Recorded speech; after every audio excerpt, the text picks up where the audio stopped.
Tuhan, terima kasih.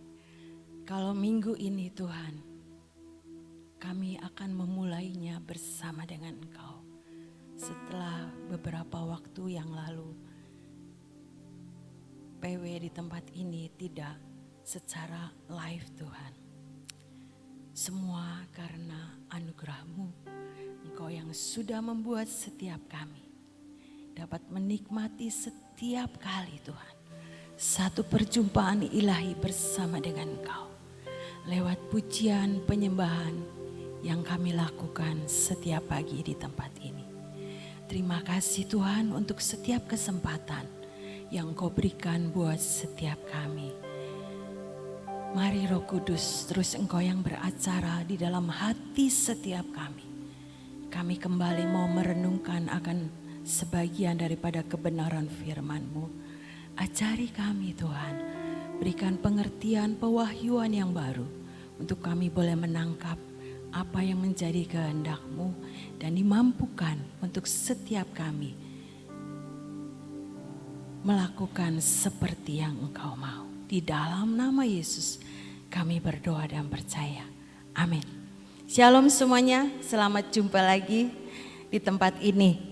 Walaupun secara streaming Praise and Worship tetap berjalan ya saudara, waktu kemarin libur juga. Saudara, saya merenungkan keadaan yang ada di tengah-tengah perkumpulan setiap kita. Di taman Tuhan itu ada minyak yang baru,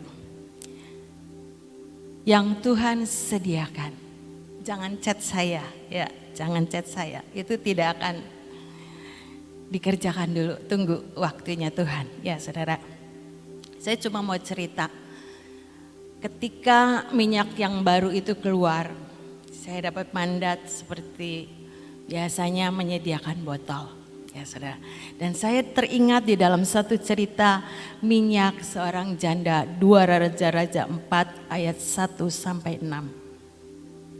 Yuk kita baca. Ini ceritanya istri Nabi ini punya hutang ya saudara-saudara. Salah seorang dari istri-istri para nabi mengadukan halnya kepada Elisa sambil berseru, "Hambamu suamiku sudah mati dan engkau ini tahu bahwa hambamu ini takut akan Tuhan. Tetapi sekarang penagih hutang sudah datang untuk mengambil kedua orang anakku menjadi budaknya." Jawab Elisa kepadanya, "Apakah yang dapat ku perbuat bagimu? Beritahukanlah kepadaku apa-apa yang kau punya di rumah." Berkatalah perempuan itu, "Hambamu ini tidak punya sesuatu apapun di rumah kecuali sebuah buli-buli berisi minyak." Lalu berkatalah Elisa, "Pergilah, mintalah bejana-bejana dari luar daripada segala tetanggamu. Bejana-bejana kosong tetapi janganlah terlalu sedikit." Stop dulu. Balik lagi yang ketiga, thank you. Bejana-bejana kosong tetapi jangan terlalu sedikit. Jadi ceritanya ibu ini disuruh meminjam kepada tetangga-tetangganya. Kalau beli ya uangnya juga nggak ada ya saudara, jadi suruh pinjem. Bejana-bejana kosong tetapi jangan terlalu sedikit. Ini poinnya. Yang keempat, kemudian masuklah, tutuplah pintu sesudah engkau dan anak-anakmu masuk, lalu tuanglah minyak itu ke dalam segala bejana. Mana yang penuh angkatlah. Stop dulu. Masuklah, tutuplah pintu. Ini di garis bawahi. Yang kelima, pergilah perempuan itu daripadanya. Ditutupnya pintu sesudah ia dan anak-anaknya masuk, dan anak-anaknya mendekatkan bejana-bejana kepadanya sedang ia terus menuang. 6. Ketika bejana-bejana itu sudah penuh, berkatalah perempuan itu kepada anaknya, "Dekatkanlah kepadaku sebuah bejana lagi." Tetapi jawabnya kepada ibunya, "Tidak ada lagi bejana." Lalu berhentilah minyak itu mengalir. Saudara, cerita ini mengingatkan untuk saudara dan saya. Biasanya kalau ada dapat minyak itu wah heboh ya saudara. Tapi Alkitab ini mengajarkan yang ketiga, ayat yang ketiga. Pergilah, mintalah bejana-bejana dari luar daripada segala tetanggamu, bejana-bejana kosong, tetapi jangan terlalu sedikit. Artinya saudara dan saya ini adalah bejana-bejananya Tuhan. Amin ya saudara. Mau kan diisi dengan perkara ilahi yang dari Tuhan. Alkitab bilang bejana-bejana kosong, tetapi jangan terlalu sedikit. Artinya bejana-bejana kita ini dikosongkan untuk menerima apa yang dari Tuhan. Bukan sekedar kita, iya saya mau. Yang intinya saudara-saudara adalah hidup saudara dan saya. Menyediakan bejana yang kosong untuk diisi yang ilahi dari Tuhan. Ya saudara, jadi bukan sekedar dapat senang dan selesai. Ya saudara, dari cerita ini kita bisa belajar ya saudara. Jangan terlalu sedikit, artinya yang banyak. Jangan separuh, jangan sebagian, jangan ya udahlah yang ini sedikit buat Tuhan, yang ini sedikit buat dunia. Gak bisa ya saudara. Bejana-bejana kosong tetapi jangan terlalu sedikit, bahkan yang banyak. Alkitab dari cerita ini pinjemnya itu banyak sampai mungkin tidak ada lagi yang bisa dipinjemin dari tetangga-tetangganya. Dan itulah hidup saudara dan saya. Tuhan mau ya saudara-saudara, saya dan saudara ini menyediakan bejana-bejana kosong. Jangan ada yang lain-lain di dalam bejana hati kita. Jangan ada ketakutan, jangan ada kekhawatiran, jangan ada yang lain-lain. Kosong. Supaya yang ilahi itu terjadi dalam hidup saudara dan saya. Setiap kita, saya percaya, saya juga mau mengalami yang ilahi yang dari Tuhan. Yang keempat. Kemudian masuklah, tutuplah pintu sesudah engkau dan anak-anakmu masuk, lalu tuanglah minyak itu ke dalam segala bejana. Mana yang penuh, angkatlah. Tutuplah pintu. Artinya ini ada satu keadaan yang membuat saudara dan saya ini punya keintiman dengan Tuhan. Masuk dan tutuplah pintu yang orang lain tuh nggak bisa lihat, tetangga-tetangganya mungkin pada ngintip itu buat apa gitu ya saudara. Bejana-bejana dipinjemin itu buat apa. Tapi Alkitab bilang masuklah dan tutuplah pintu. Sesudah engkau dan anak-anakmu masuk, lalu tuanglah minyak itu ke dalam segala bejana. Mana yang penuh, angkatlah. Kalau dipikir ya saudara, mungkin ibu ini cuma punya sedikit minyak dibuli-buli. Mungkin bejana yang dipinjam itu dari tetangganya tuh bejana yang gede, ember yang gede ya saudara-saudara. Mungkin ada fotonya, nah itu ya saudara-saudara. Punyanya kecil tapi bejananya besar. Tapi Alkitab itu bilang semuanya penuh dengan mujizat dari Tuhan. Yang kedua adalah ketaatan ya saudara-saudara. Ketika saudara dan saya ini punya keintiman dengan Tuhan, masuk dan tutuplah pintu. Maka dengan ketaatan ya saudara-saudara, saudara dan saya ini akan mengalami sesuatu yang ilahi yang dari Tuhan. Itu bagian saudara dan saya. Supaya apa yang menjadi kerinduan setiap kita mengalami perkara-perkara ilahi itu terjadi ya saudara. Menyediakan bejana kosong. Jangan ada yang lain-lain, jangan ada yang kotor, jangan ada yang bocor ya saudara-saudara. Tapi bejana kosong yang siap diisi apa yang ilahi dari Tuhan. Yang kedua punya keintiman dan ketaatan untuk melakukan bagian saudara dan saya. Dari cerita ini kita tahu bejana itu sampai nggak ada lagi yang kosong. Semuanya ayat yang kelima dan keenam, coba ditayangkan gambarnya nanti dulu, nanti sabar. Pergilah perempuan itu daripadanya. Ditutupnya pintu sesudah ia dan anak-anaknya masuk, dan anak-anaknya mendekatkan bejana-bejana kepadanya sedang ia terus menuang. Ketika bejana-bejana itu sudah penuh, berkatalah perempuan itu kepada anaknya, dekatkanlah kepadaku sebuah bejana lagi. Tetapi jawabnya kepada ibunya, tidak ada lagi bejana. Lalu berhentilah minyak itu mengalir sampai semuanya diisi dengan yang ilahi, yang dari Tuhan. Itu bagian kita kan mimpi, kepengen, cita-cita terjadi dalam hidup saudara dan saya. Yuk sama-sama belajar, siapkan bejana hati kita untuk diisi dengan perkara-perkara ilahi yang dari Tuhan. Di awal liburan ini, kita sudah liburan beberapa waktu yang lama, kemarin-kemarin. Sekarang mulai sesuatu kegiatan yang baru. Yuk siapkan bejana hati kita untuk setiap waktu diisi dengan perkara ilahi yang dari Tuhan. Bejana kosong, jangan ada yang kotor, jangan ada yang tercampur dengan yang lain. Mungkin bejana itu tadinya bekas yang lain, dicuci dulu ya saudara-saudara. Supaya apa? Yang ilahi, yang dibersihkan itu, yang ilahi itu mengalir. Demikian juga saudara dan saya, bersihkan hidup saudara dan saya.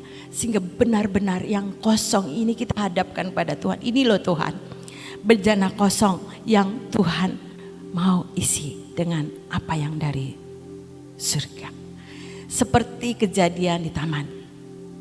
Ada 3 cawan di Mahligai ya saudara-saudara. Cawan itu kosong. Tetapi ajaibnya Tuhan, saya mau cerita sedikit saja. Ada 3 cawan itu.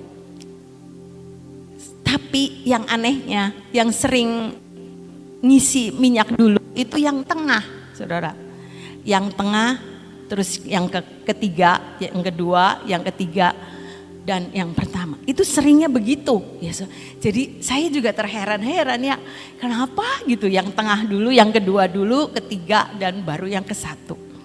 Jadi saya tuh terus bergumul, ya Tuhan ini nih pasti ada maksud Tuhan. Ya saudara-saudara, jadi saya ini dapat sesuatu yang dari Tuhan, pengertian bahwa tubuh, jiwa, roh.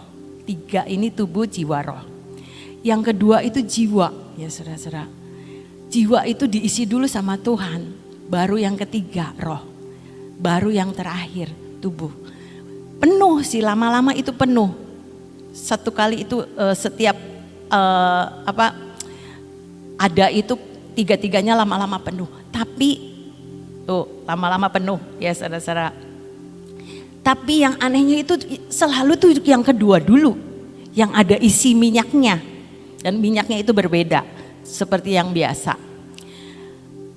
Yang kedua itu jiwa ya saudara. Di jiwa itu ada pikiran, perasaan, dan kehendak ya saudara-saudara. Jadi kita ini semua punya jiwa. Tubuh, jiwa, roh. Ada 3 dalam hidup kita. Tubuh itu daging dan darah. Darah dan daging. Kedua itu jiwa. Jiwa, pikiran, kehendak, perasaan. Yang ketiga itu roh. Roh itu yang nafas Tuhan, yang Tuhan hembuskan buat hidup saudara dan saya. Sehingga roh itu yang membuat saudara dan saya bisa berkomunikasi dengan roh Allah. Ya saudara. Ceritanya yang kedua. Yang kedua itu jiwa. Iya ya. Jiwa itu pikiran, perasaan, kehendak. Setiap kita itu pasti ada ya saudara. Tapi melalui kejadian ini, Tuhan itu mau pikiran, perasaan, dan kehendak kita itu memuliakan Tuhan ya saudara. Bukan untuk kepentingan secara tubuh dulu ya saudara. Tapi meninggikan Tuhan, pikiran kita, perasaan kita, kehendak kita, itu kita pakai untuk memuliakan Tuhan. Baru nanti yang lain-lain seperti Matius 6 ayat 33, carilah dahulu kerajaan Allah dan kebenarannya, maka semuanya akan ditambahkan kepadamu. Jadi dari peristiwa ini saya belajar dan diingatkan ya saudara-saudara, untuk kita ini punya prioritas untuk saudara dan saya. Jiwa ini, pikiran, perasaan dan kehendak kita ini bukan cuma memikirkan perkara-perkara secara kebutuhan secara manusia ya saudara-saudara.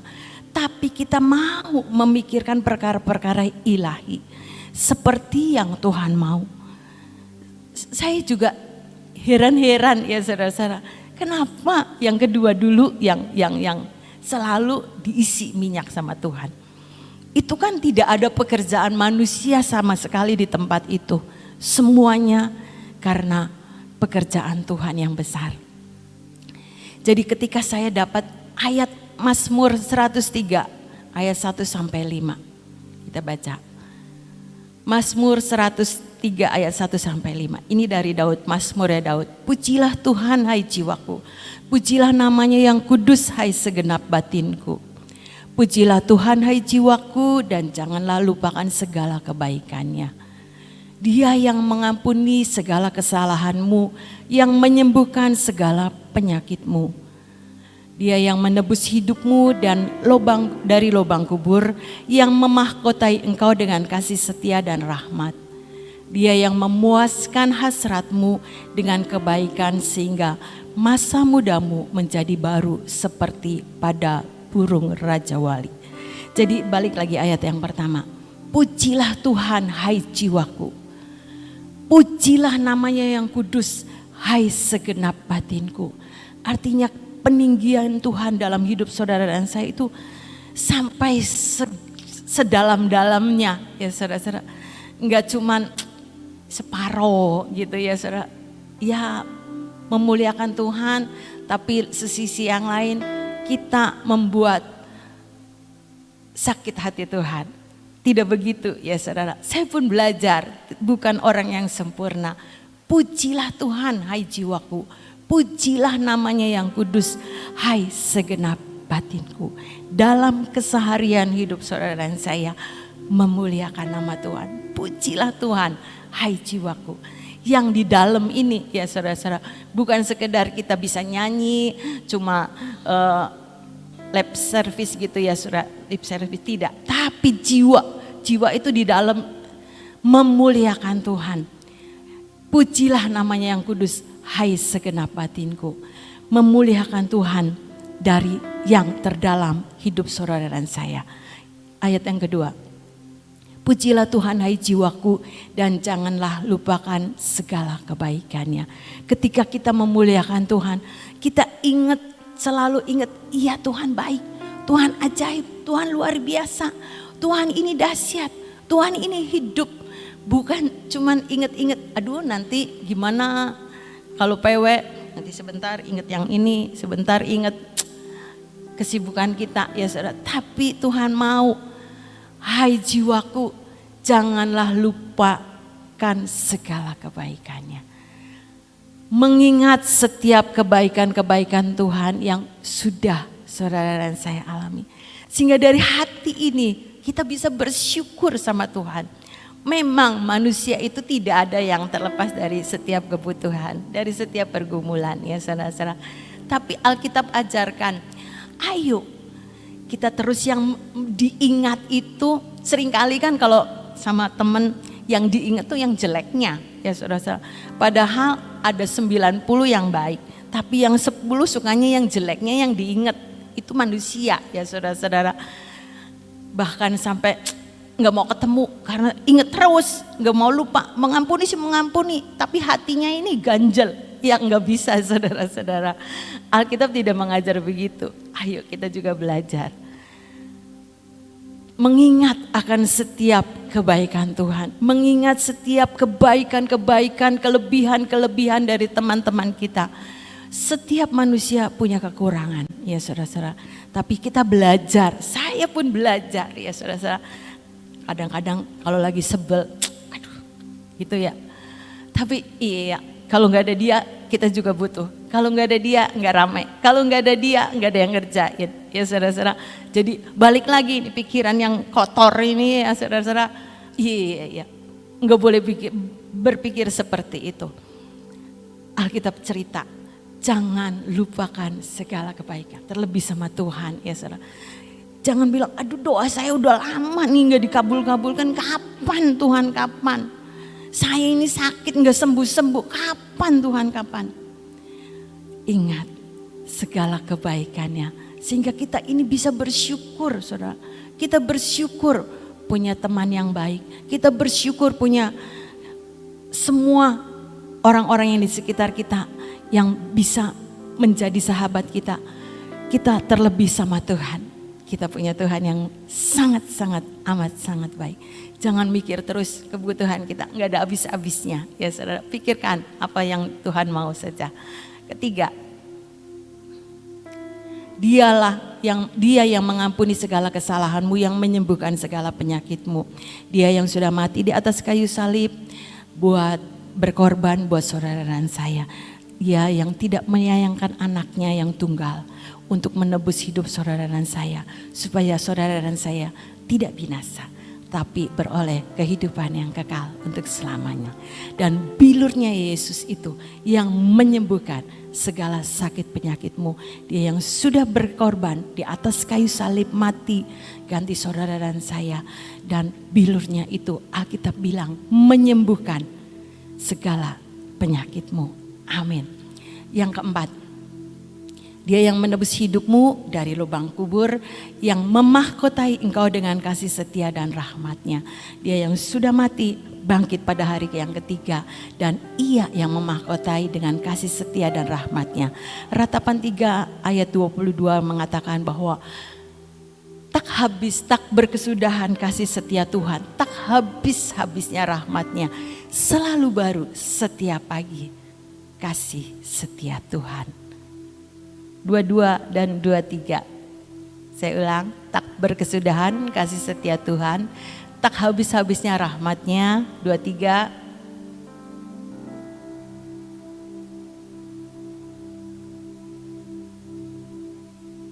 Hilang. Lanjut.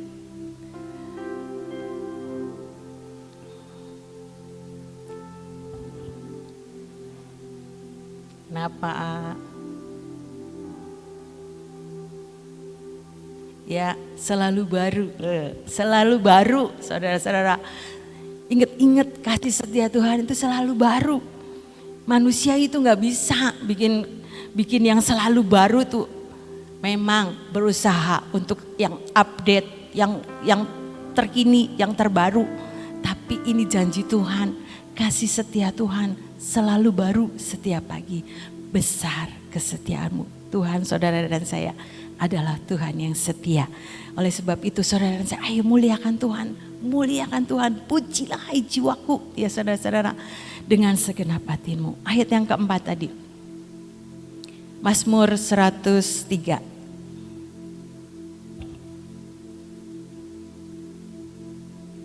Dia yang menebus hidupmu dari lubang kubur dan yang memahkotai engkau dengan kasih setia dan rahmat. Ini yang saya tadi cerita, menebus hidup saudara dan saya dari lubang kubur karena Dia sudah bangkit, menang atas maut ya saudara, dan memahkotai saudara dan saya dengan kasih setia dan rahmat yang selalu baru setiap pagi. Amin ya saudara. Ayat yang kelima. Dia yang memuaskan hasratmu dengan kebaikan, sehingga masa mudamu menjadi baru seperti pada burung Raja Wali. Saudara, burung Raja Wali itu menurut yang saya baca, kalau udah umur 40 tahun itu dia akan naik ke bukit yang tinggi. Dia akan berdiam diri di tempat itu ya saudara-saudara. Karena paruhnya itu kalau sudah 40 tahun, paruhnya itu sudah sangat melengkung ya saudara. Sehingga susah untuk cari makan. Kedua, sayapnya itu sudah menebal. Yang ketiga itu kuku cakarnya itu sudah sangat panjang. Jadi mungkin susah untuk pegang mangsa ya saudara. Jadi dia itu naik ke bukit yang sangat tinggi. Berdiam diri kira-kira ada mungkin 1 tahun di sana. Dia akan paruhnya itu dipukul-pukulkan ya apa ya, ke Bukit Batu supaya lepas paruhnya itu. Sehingga paruhnya itu akan diganti dengan paruh yang baru. Sayap-sayapnya itu ketika paruhnya sudah ada yang baru, dicabutin supaya keluar sayap yang baru. Juga kukunya ya saudara, dia cabutin yang lama diganti dengan yang baru. Demikian juga saudara dan saya, ayo ketika ini kita sudah lelah, sudah capek mungkin ya saudara-saudara, menghadapi banyak pergumulan, kesulitan hari demi hari ini gak ada udahnya. Kayaknya udah pegel gitu semuanya itu ya dihadapi hari ke hari gitu. Gimana ujungnya? Ayo naik ke Bukit Batu. Berdiam diri bersama dengan Tuhan. Sehingga kita ini terus mau diperbaharui dengan apa yang dari Tuhan. Membuat saudara dan saya ini bisa kembali terbang tinggi seperti burung Raja Wali. Ketika semuanya itu bisa baru, maka umurnya itu bisa panjang. Kata yang saya baca itu bisa sampai 120 tahun ya saudara-saudara. Jadi ajaib luar biasa. Burung yang paling panjang umurnya itu Raja Wali ya saudara. Kita belajar dari perenungan firman ini. Ketika saudara dan saya mungkin ngadepin sesuatu yang udah rasanya capek, ayo naik ke bukit Tuhan yang tinggi.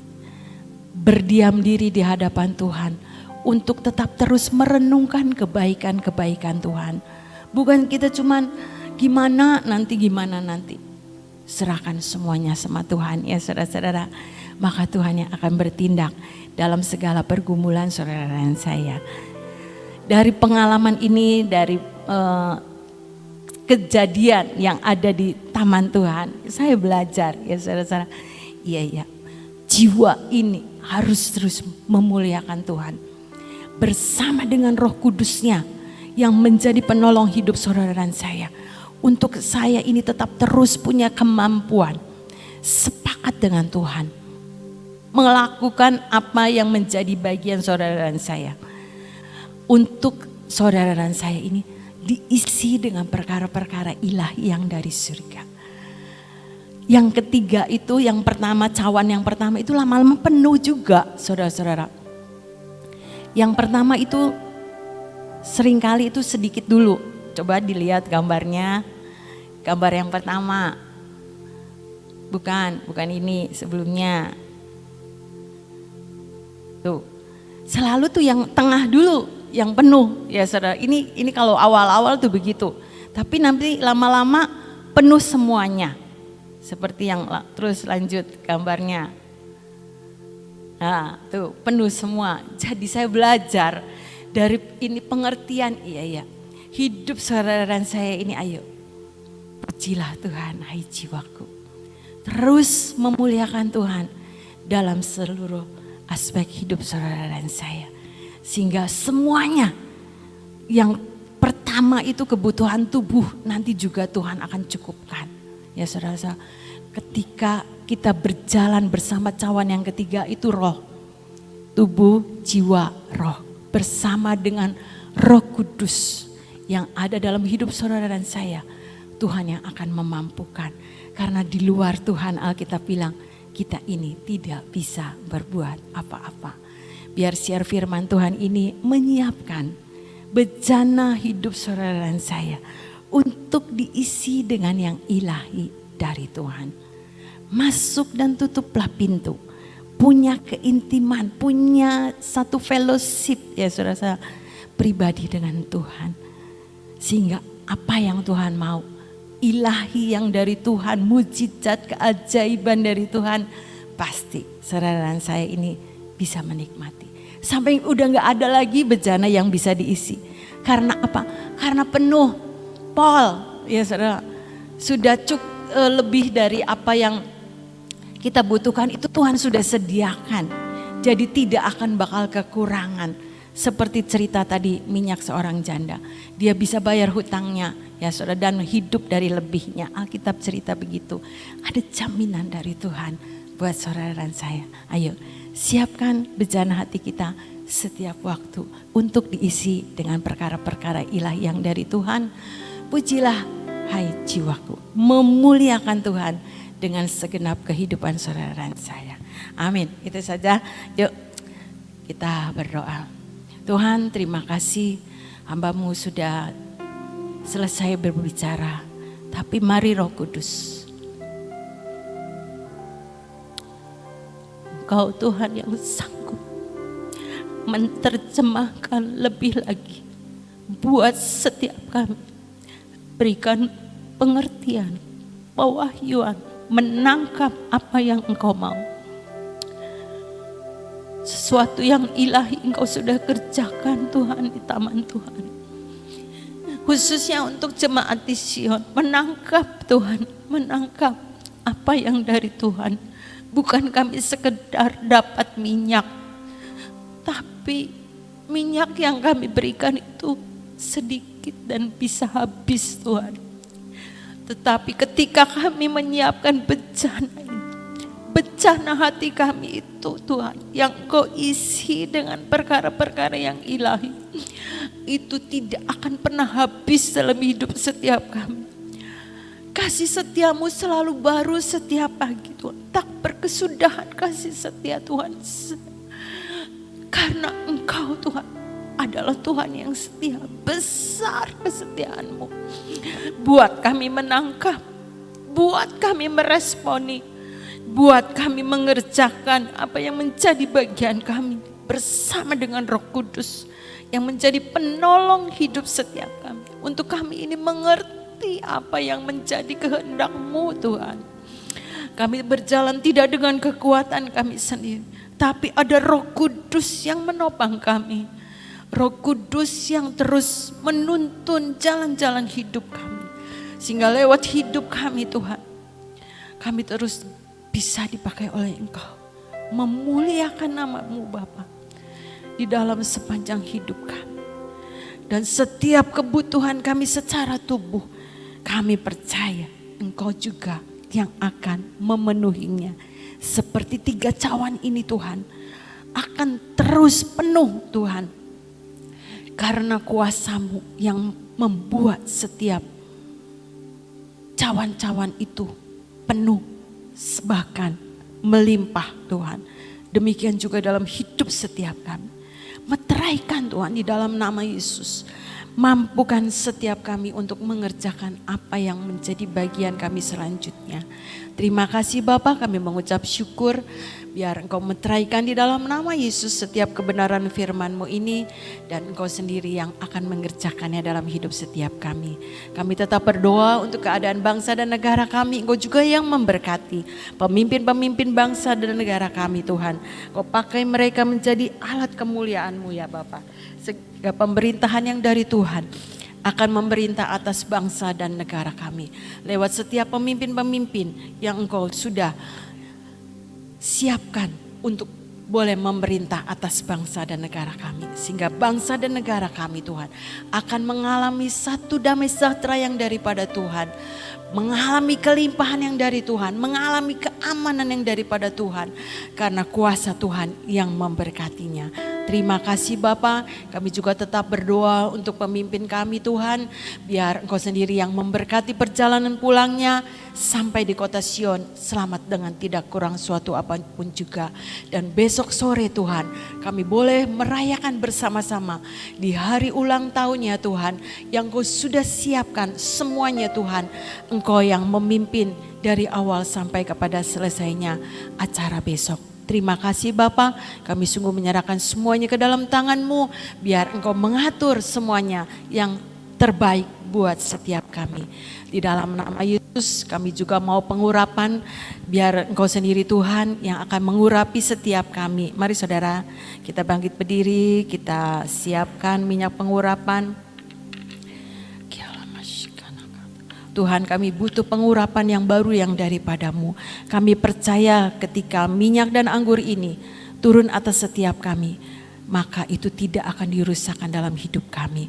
Ketika minyak ini turun atas setiap kami, diurapi atas setiap kepala kami, maka berkuasalah Roh Tuhan atas setiap kami. Mata kami terus memandang kepada-Mu, telinga kami terus kami sendengkan untuk mendengar apa yang menjadi arahan yang daripadamu dan memampukan kami untuk melakukannya. Mulut bibir kami Tuhan tetap terus dipakai oleh Tuhan untuk menjadi alat kemuliaan-Mu, memuliakan namamu, meninggikan namamu, menyanjung namamu Tuhan. Dan Engkau sendiri Tuhan yang diberkati, Engkau sendiri yang dipermuliakan lewat segenap perkataan-perkataan kami.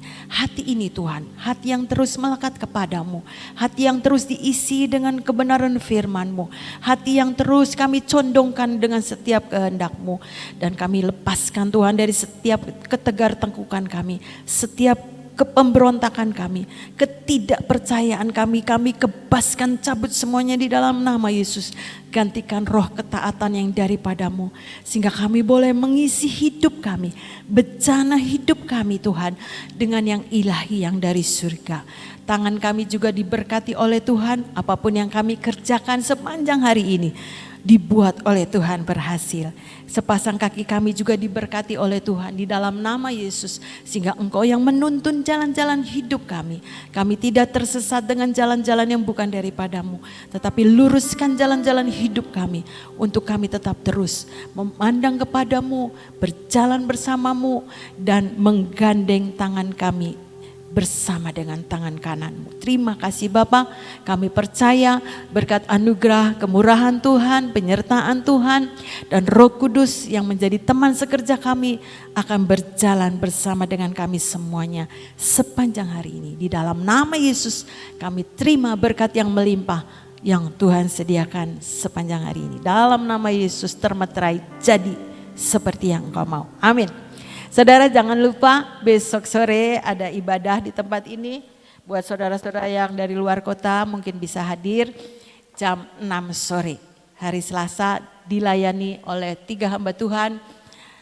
Bapak Bevis, Ibu Lani, dan hamba Ibu Nani sendiri dari tempat ini. Tuhan Yesus memberkati. Selamat pagi.